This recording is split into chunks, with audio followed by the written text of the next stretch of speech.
오늘 하나님의 말씀은 누가복음 15장 11절부터 24절까지 말씀입니다. 제목은 죄를 지어도 우리는 하나님의 자녀입니다.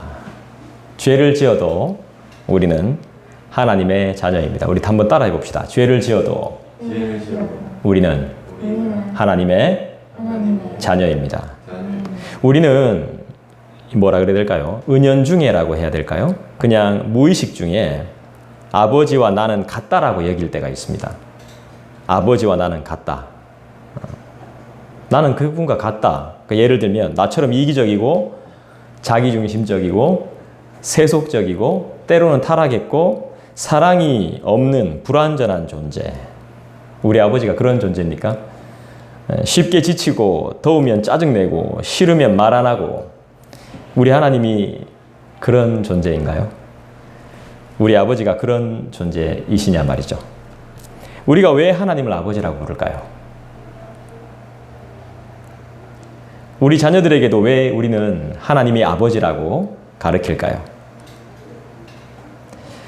나라는 존재는 도구일 뿐입니다. 사실 도구. 내가 낳은 자식 같지만 하나님이 주셔서 우리가 출산하게 된 거예요. 맞습니까? 네, 우리는 그냥 도구일 뿐이에요. 그분이 나를 책임지시죠. 우리는 우리가 낳은 자녀들을 다 책임질 수가 없습니다. 안타깝지만 책임을 져야죠. 지지만 완벽하게 책임지지 못해요. 우리 자녀들을 책임지시는 분은 우리 아버지 하나님이신 줄 믿습니다. 그분이 우리를 보호하시니까요. 우리를 인도하시니까요. 열매도 맺게 하시니까요. 이 모든 것이 하나님의 은혜인 줄 믿습니다. 그래서 우리는 하나님이 어떤 분인지 아는 것이 우리의 삶의 제일 중요한 부분입니다. 하나님은 어떤 분이십니까? 그걸 여러분들이 늘 기억해야 됩니다. 그리고 자녀들한테 하나님은 이런 분이시라고 계속 가르쳐줘야 됩니다. 성경에 보면 성경 창세기부터 요한계시록까지는 하나님이 어떤 분이신지 잘 나옵니다. 하나님이 이런 분, 이런 분, 이런 분, 이런 분. 그래서 거기서 우리가 하나님이 어떤 분이신지를 알아서 우리 아이에게 가르쳐줘야 되는 거예요. 하나님을 가르쳐주기 위해서 교회가 세워진 거고 하나님을 가르치기 위해서 이 설교자가 있는 거고 하나님을 가르치기 위해서 부모라는 사람들이 존재하는 것이죠. 하나님의 자녀인 내가 하나님을 떠나면 어떻게 돼요? 상상도 하기 싫죠. 그렇지만 떠나면 어떻게 됩니까? 초반에는 자유롭고 편안하고 좋을 것 같습니다. 좋죠. 좋겠죠. 세상에 이런 행복이 없습니다. 이거 짐을 벗었거든요. 정말 하나님 믿기 싫었는데 귀찮았는데 짐을 벗었어요. 너무 좋은 거예요. 탕자처럼. 경건한데 하면서 막 좋은 거죠. 근데 짐을 벗은 것 같은 느낌. 그런데 삶의 모든 것이 이제 하나하나 변화가 되는 거예요. 예를 들면 없어지게 되는 거예요. 낭비가 되는 거예요. 떠나게 되는 거죠. 젊음도, 건강도, 사람도. 이게 아닌데 싶은데 떠나는 거예요. 짐을 벗었다 생각했는데 또 다른 삶의 엄청난 무게가 나를 막 짓누르게 되는 거죠. 12절을 한번 읽어볼까요? 그 둘째가 아버지에게 말하되 아버지여 재산 중에서 내게 돌아올 분깃을 내게 주소서 하는지라. 아버지가 그 살림을 각각 나누어 주었더니 두 아들이 등장하는데 오늘 둘째 아들이 내 재산 달라고 내 분깃 달라고 이야기합니다. 이 구절은 단순한 말 같지만 그렇지 않습니다. 아버지에게서 독립하겠다는 말이고 나는 이제 떠나겠습니다 이 말입니다. 아버지 곁에서 나는 이제 떠나겠습니다 이 말이에요. 이제 좀 더 심하게 이야기하면 이제 아버지가 필요 없습니다 이 말입니다. 내 거 주십시오. 이제 아버지 필요 없다는 선포입니다. 선포. 이제 난 당신 자녀가 아닙니다 이 뜻입니다. 심하게 말하면 더 심하게 이야기하면 연을 끊읍시다 이 말입니다. 왜냐하면 재산을 달라는 것은 이 유대 사회에서 유대 문화에서는 부모님의 사후나 임종 직전에 하는 이야기입니다. 근데 지금 죽지도 않았고 아버지가 임종 직전도 아닙니다. 아프지도 않아요. 아버지 건강해. 근데 재산 달라는 겁니다. 내 재산. 그러고요. 이 당시의 문화는 첫째랑 둘째랑 재산 차이가 있습니다. 첫째가 더 많아요. 옛날에 제가 이 말씀 읽으면서 내가 첫째니까 더 많이 받겠구나 이런 생각도 한번 해본 적이 있었어요. 대학부 때. 재산 주는 것도 다릅니다. 불만입니다. 다 불만인 거예요. 둘째는. 그러니까 애라 그냥 내 거 받아 챙기는 겁니다.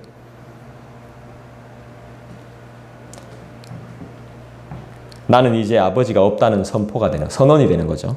나는 이제 당신이 필요 없다. 내 거 챙기겠습니다. 이 말입니다. 신경 꺼달라는 겁니다. 정말 슬픈 일이 아닐 수 없죠. 아버지가 살아있을 때 유산을 요구하는 것은 아버지가 죽기를 바란다는 의미입니다. 이 정도로 폐륜적인 겁니다. 있을 수가 없는 일이에요. 아버지는 이걸 그냥 이해한다 해도 동네 사람들은요, 이 소문을 들으면 이 둘째 아들을 가만두지 않습니다. 13절 보겠습니다. 13절 읽어볼게요. 그 후 며칠이 안 돼요. 둘째 아들이 재물을 다 모아가지고 먼 나라에 가 거기서 허랑방탕하여 그 재산을 낭비하더니 분명히 13절은 이야기합니다. 허랑방탕했다고 했습니다. 그리고 낭비했다고 했습니다. 막 썼다는 거죠.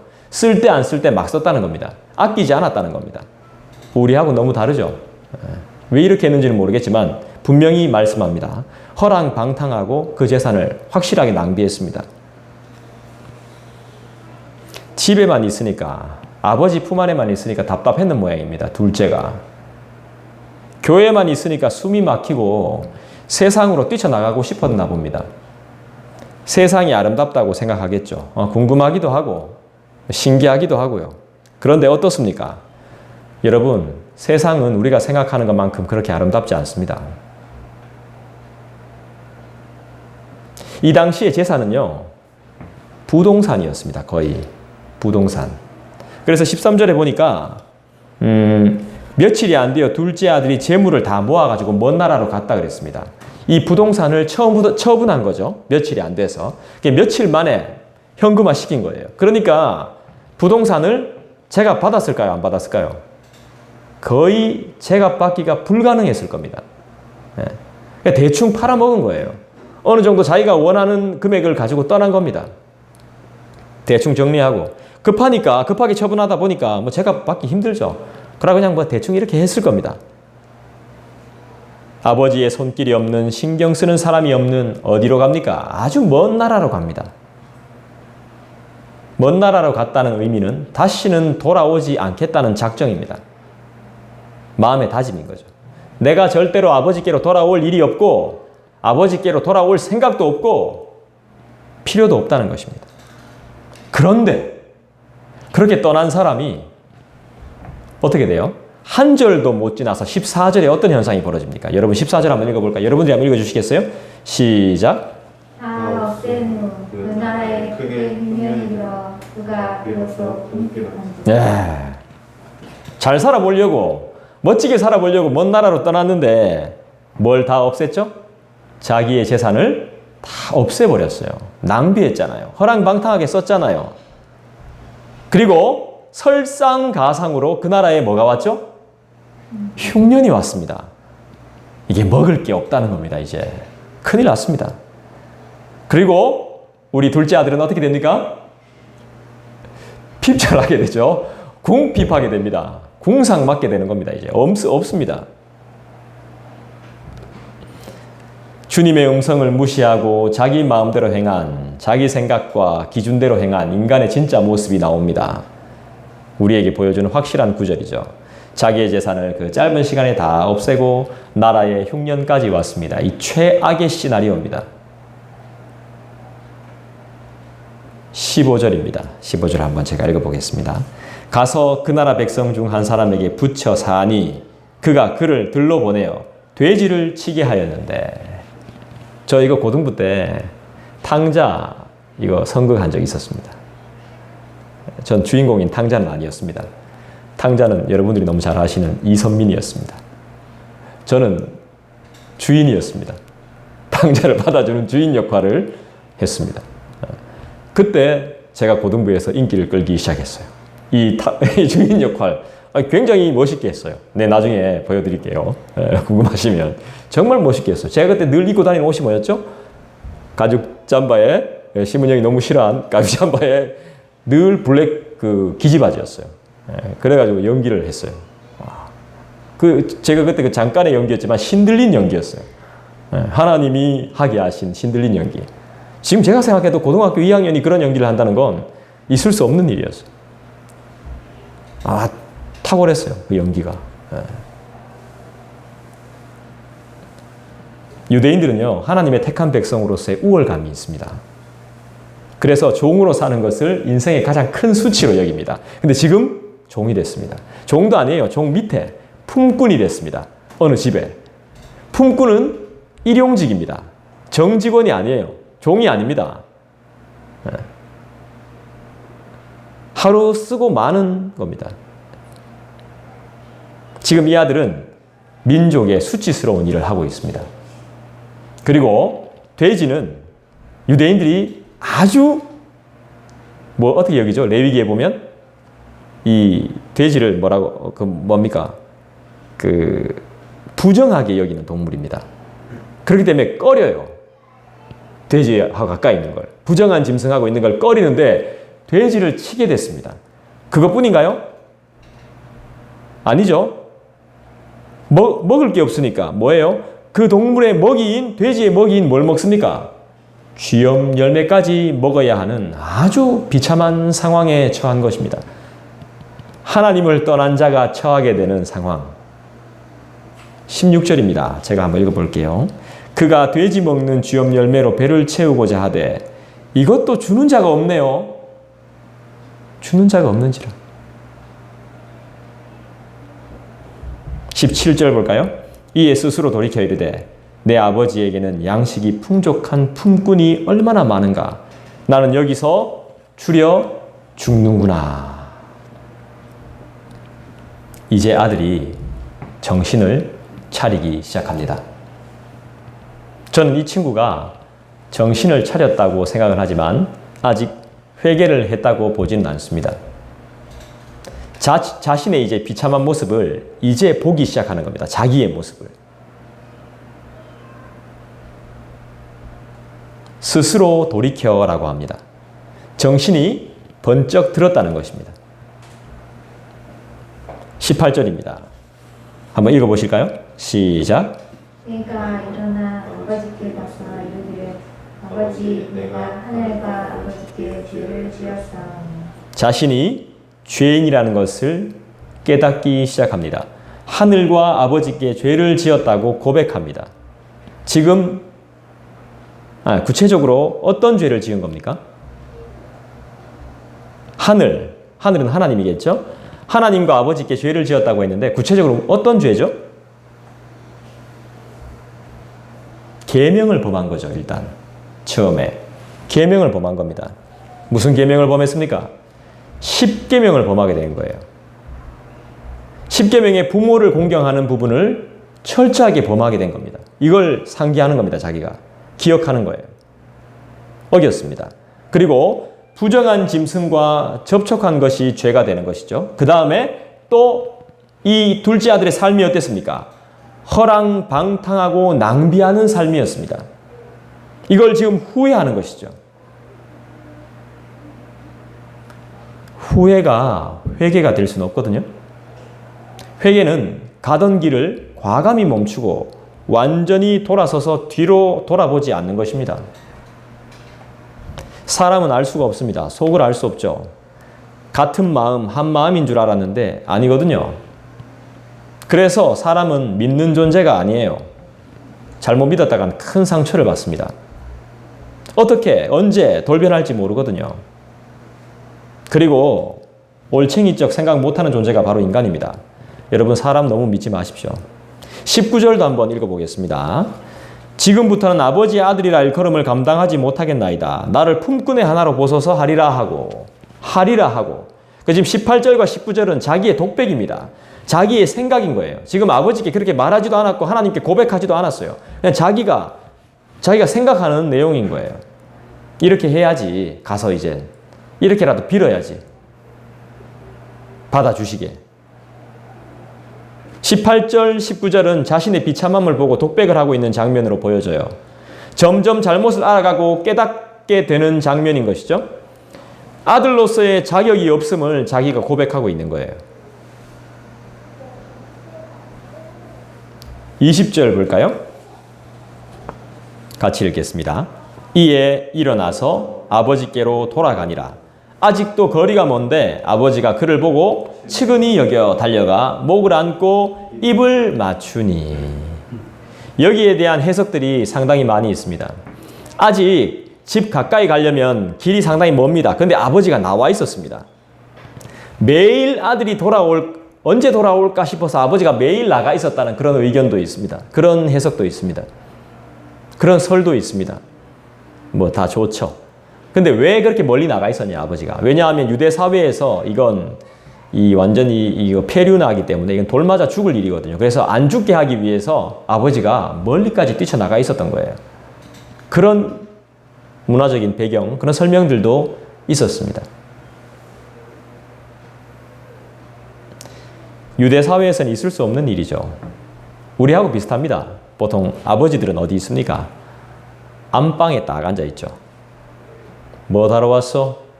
이게 끝이야. 왜 왔어? 끝이.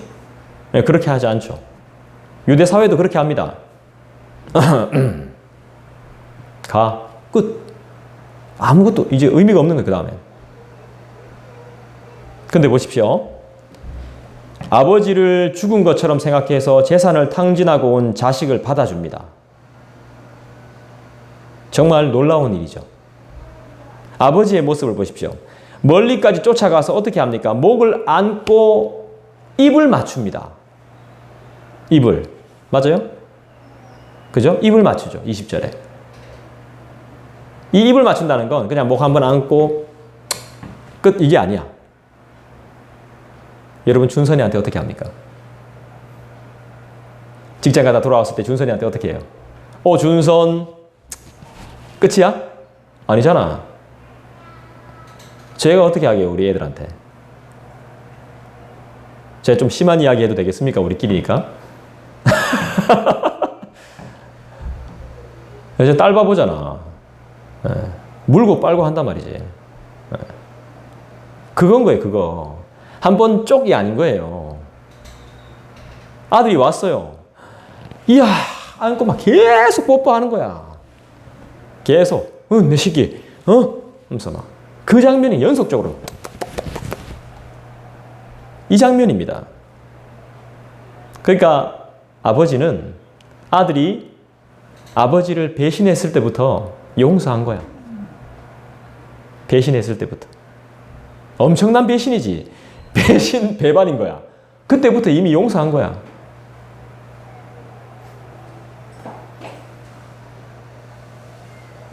혹여나 동네 사람들이 먼저 보고 욕하고 때릴까봐 아들 보자마자 막 달려가는 겁니다. 엄청 냄새 났을 겁니다. 돈 어딨냐? 왜 거지가 됐냐? 냄새 난다, 씻고 와라. 이런 거 없습니다. 이미 죽었던 아들 아닙니까? 그죠? 죽었던 아들. 인간구실 못하는 사람들 대할 때 가장 힘든 부분이 바로 역겨운 냄새입니다.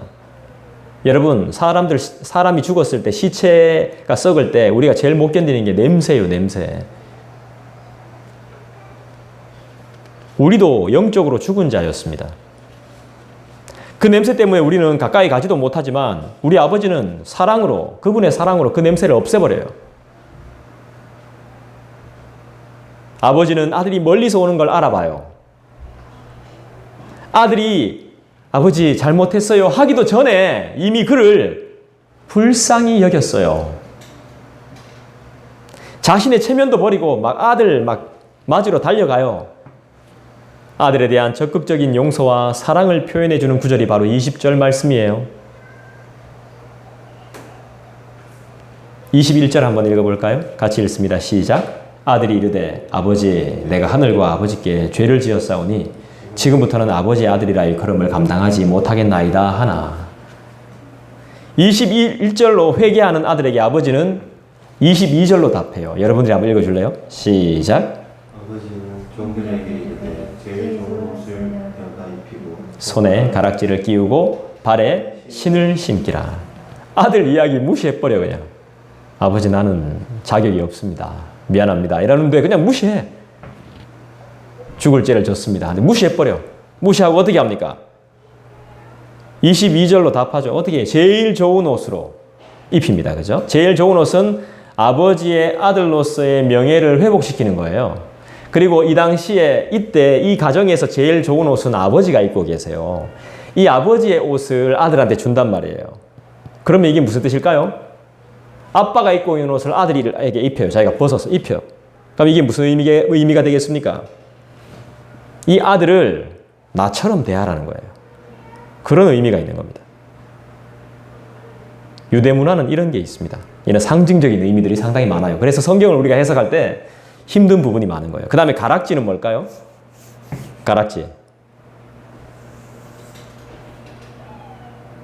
가락지는 뭐겠습니까? 이것도 신분 상승인 거죠.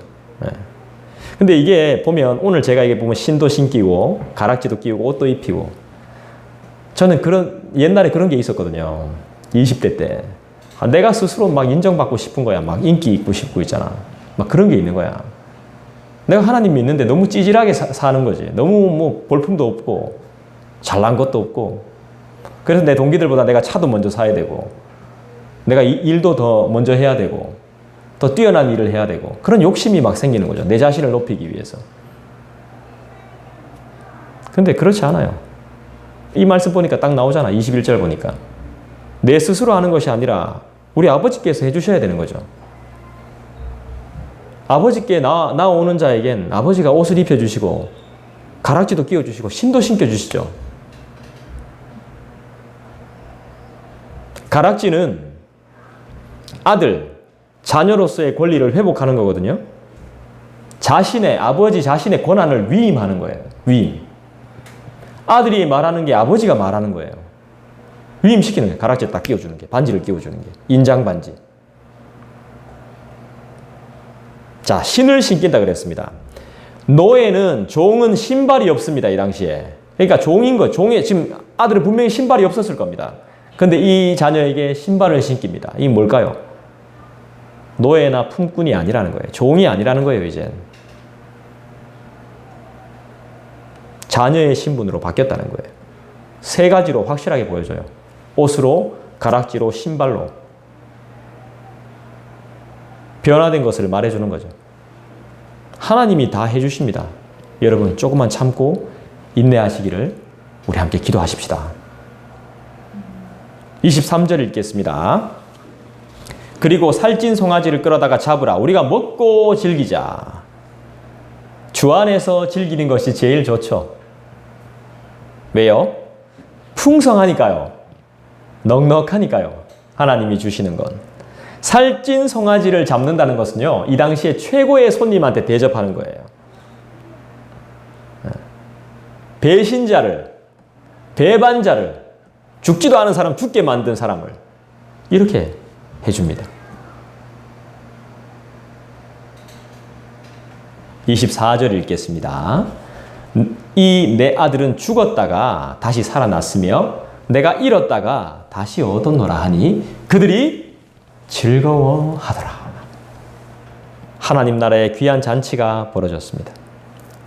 아버지는 아들의 모든 것이 회복된 상태를 죽음에서 다시 살아난 부활로 표현하고 있습니다. 여러분, 우리가 주님을 위해서 죽는 것이 결코 죽는 게 아니네요. 사랑하는 여러분, 하나님의 선하심을 신뢰하시죠? 우리는 죄인이지만, 말도 잘 안 듣지만, 문제가 좀 있지만, 그런 것 안 보고 우리 자체를 사랑하시는 우리 주님을 믿으시죠? 제가 어디서 들은 이야기인데요. 여러분 한번 답해 보세요. 여러분 깨끗한 10,000원짜리가 있습니다. 깨끗하고 빳빳해요. 뽀송뽀송하답니다.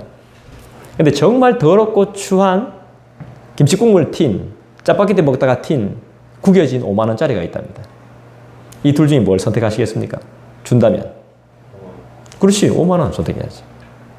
자, 그렇다면 하나만 더 할게요. 빳빳한 아주 뽀송뽀송한 5만 원짜리가 있습니다. 자, 그러면 옆에는 구겨진, 아까처럼 그거 구겨지고 김치국물 튀고 뭐 짜파게티 국물 튀고 막 이랬던, 한 밟혔던, 주름이 많은, 흠이 많은, 점이 많은 5만 원짜리가 있습니다. 어느 걸 선택하시겠습니까? 빳빳한 거? 무슨 소리야? 둘 다 해야지. 응, 그렇지. 둘 다 해야 돼. 어느 걸 하시겠습니까? 아, 선택하라 하니까. 저는 솔직히 아까 처음 질문에도 10,000원도 가져가고 둘 다 하려고. 예. 욕심이 많아가지고. 무조건 주면 막 다 가지려고. 예. 왜 그래? 제가 왜 이런 말을 했을까요? 제가 왜 이런 말을 했겠습니까? 흠이 많고 점이 많고 더러워도 5만 원은 5만 원이야. 그지? 5만 원의 가치가 떨어지는 게 아니야. 우리가 그런 존재인 거야. 하나님 앞에서. 흠이 좀 있어. 점이 있어. 주름이 있어. 예, 부족한 게 많아. 죄가 많았어. 과거 돌아보면 아유, 말도 못해. 그런데 하나님은 그렇게 생각하시지 않아. 우리의 가치를 그렇게 아무도 선택하지 않을 만큼 그렇게 하지 않는다고요. 5만 원의 가치가 있는 거예요, 우리는. 주님은 나라는 가치에 집중하시죠. 나라는. 나. 이 나라에, 이 땅에 하나밖에 없는 나. 그런데도 우리는 김밥 한 줄, 커피 한 잔, 떡볶이 한 접시, 짜장면 한 그릇보다 하나님을 천하게 여길 때가 있습니다. 여러분, 제발 성급하게 결정하면 안 됩니다. 인간이 하다가 좀 안 되면, 힘들면 하는 말이 못하겠다잖아요. 그만하자. 때려치우자. 잘 하다가 마음에 조금이라도 안 들면 포기해요. 제일 안타깝죠. 여러분, 그러니까 발전이 없는 것이고 주님의 은혜를 모르는 거죠. 견뎌야 될 때가 있거든요. 버텨야 될 때가 있습니다. 괴로운 상황일수록 어떻게든 버텨야 됩니다. 내가 하고 싶은 것보다 주님이 뭘 원하시는지를 알아야 되는 거죠. 그래야 하나님의 보호하심을 경험하죠. 주님의 살아계심, 인도하심을 경험하는 것이죠. 일찍 포기하면 포기할수록 믿음이 자랄 수가 없죠. 어디 믿는 구석이 있는 거죠. 여기를 포기하면 안 된다가 아니라, 여기가 아니라 갈 데가 많다는 거죠. 찾는 사람은 없지만 갈 곳은 많다는 것이죠. 그런데 그거 다 자신의 착각입니다. 어떤 사람이 우리 교회에 찾아왔습니다. 저를 찾아왔어요. 쫄딱 망하고 땡전 한 푼 없이 찾아왔습니다. 커피값도 없었습니다. 할 일도 없고 완전 빚쟁이 돼서 저를 찾아왔습니다. 저희 교회에서 신앙생활 함께 좀 했습니다. 그러면서 저한테 무슨 말을 했냐 하면, 내가 사업하면서 돈만 안 날렸어도 목사님 차 바꿔드릴 텐데, 우리 신목사 차 바꿔줄 건데 내가 내가 사업하면서 돈만 안 날렸어도 교회 건물 진짜 뭐 어느 박스 커피숍처럼 1층 예배당, 2층 뭐 주일학교, 3층 사택 이렇게 지어줬을 텐데, 다른 교회 헌금 안 하고 이 교회 했어야 되는데, 뭐 이런 말 했습니다. 고마운 이야기죠. 감사한 이야기입니다. 근데 저는 그 말이 그렇게 기쁘지는 않았습니다. 본인이 사람 구실하면서 살아야죠. 주님 잘 믿고 좋은 차 사서 안전하게 다녀야죠. 교회 올 때 본인이. 그런데 땡전 한 푼 없는 빈털터리 빚쟁이 된 게 오히려 복이죠. 그때부터 신앙생활 다시 시작했거든요. 몇 년간 교회 안 다니다가. 그게 복이죠. 돈 잃고 사람 잃고 빚쟁이 돼서 갈 데 없는 비참한 인생이 되어야 주님 찾아오거든요. 사업한다고 잘 나갈 때 돈 좋아하고 여자 좋아하는데 주님 생각나겠습니까? 자기가 최고인데 주님 찾을 일이 없죠. 우리는 주님을 찾고 은혜 받고 예배하고 있는 지금 이 순간이 제일 행복한 시간입니다. 여러분, 스스로 자기 인생의 답을 찾지 마십시오. 우리는 충분히 그럴 권리가 있지만 그렇게 하지 말아 보십시오. 그렇게 하면 정말 피곤해집니다. 내가 답을 찾으려고 하면. 저처럼 상당히 피곤하게 살게 됩니다. 주님이 답을 주실 때까지 한번 기다려 보십시오. 그게 제일 빠릅니다. 제일 늦은 것 같은데 제일 빨라요. 제발 사람들 말만 듣지 말고 하나님의 음성을 한번 들어보십시오. 보호하심, 지키심, 인도하심. 심지어는 열매 맺을 수 있습니다. 열매가 맺힙니다. 경험할 수 있습니다. 코로나 때문에 교회 오기가 어렵습니다. 감염될 수 있으니까. 근데 아마 교회가 제일 깨끗할걸요, 아마. 요즘 뭐 식당이 더 깨끗하다며. 뉴스는 찰떡같이 믿는데 우리 기도하면서 우리 기도의 신뢰를 잘 못하죠. 주님의 음성을 분별할 마음은 왜 안 가질까요? 믿음이 없는 거 아니겠습니까? 믿는 자의 부끄러운 민낯이거든요, 이게. 우리 지금 한번 찾아볼까요? 사도 바울은 어떤 삶을 살았는지 한번 우리 찾아봅시다. 제가 로마서 설교를 거의 안 했습니다, 우리 교회에서는. 제가 다른 교회에 있을 때 로마서만 주구장창 설교했거든요. 근데 한동안 로마서를 안 했더니 로마서를 많이 잊어버렸는데 우리 같이 한번 찾아볼까요? 사도 바울은 우리에게 어떤 말을 전하고 있는지 로마서 8장을 한번 우리 다 같이 한번 찾아보십시다. 시간이 좀 갑니다만 그래도 한번 같이 한번 찾아볼까요? 로마서 8장입니다.